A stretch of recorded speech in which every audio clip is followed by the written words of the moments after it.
তিতিরা সোমরাজ বাড়ি থেকে বেরিয়ে যাচ্ছে, তখন শাশুড়িমা মালিনী ব্যানার্জি বলেছিল, তোমার কি মনে হয় তোমার শ্বশুরকে উস্কে তুমি আমাকে বাড়ি থেকে তাড়াবে?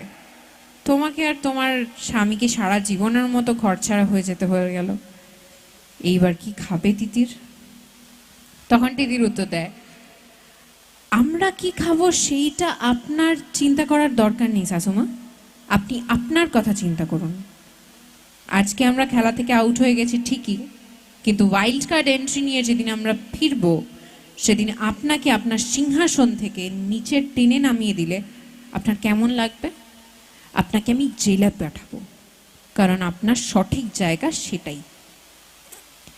মালিনী ব্যানার্জি খুব শিগগিরই সে জেলে যেতে চলেছে।